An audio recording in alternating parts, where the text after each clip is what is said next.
दोस्तों, आज हम इस वीडियो में बात करने वाले हैं पृथ्वी की उत्पत्ति कैसे हुई। ये वीडियो आप लास्ट तक जरूर देखें। चलिए वीडियो स्टार्ट करते हैं। जिस जगह आज हमारा सौर मंडल है वहाँ विभिन्न प्रकार की गैस और धूल के बादल हुआ करते थे। वैज्ञानिकों ने बताया इन धूल के बादलों से दूर एक तारा हुआ करता था।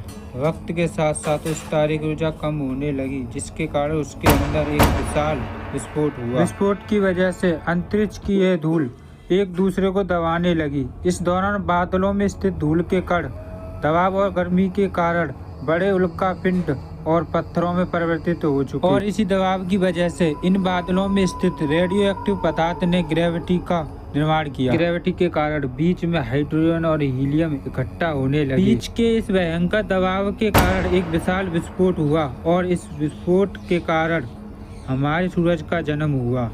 अंतरिक्ष में फैले क्षुद्र ग्रहों में भारी वजन की वजह से सूरज के करीब आकर सूरज की परिक्रमा करने लगे।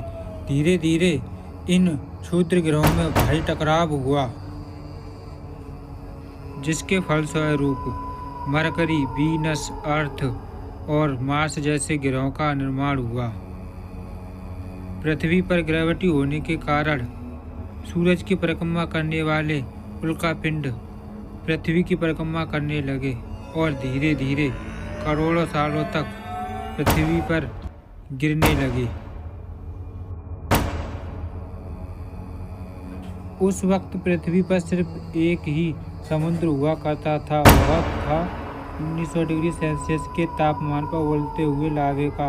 उबल रही थी वह सारी चीजें जिसे आप अलग अलग नाम से जानते हैं। वक्त के साथ साथ पृथ्वी ठंडी हो रही थी, जिसके कारण पृथ्वी के भारी तत्व जैसे धातु और रेडियो एक्टिव पदार्थ पृथ्वी के केंद्र में जाकर इकट्ठे हो गए और हल्के पदार्थ पृथ्वी के सतह पर जाकर इकट्ठे हो गए।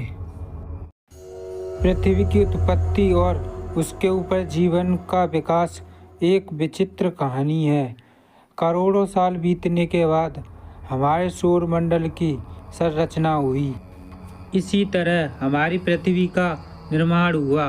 लगभग 3 अरब साल पहले इस धरती का अधिकतर भाग जल के विशाल भंडार में दबा हुआ था। लगातार वर्षा होने और बाष्पन तथा संघनन की निरंतर क्रिया के चलते और कई रासायनिक घटना के कारण पृथ्वी पर जल के विशाल भंडार और वायुमंडल का निर्माण हुआ।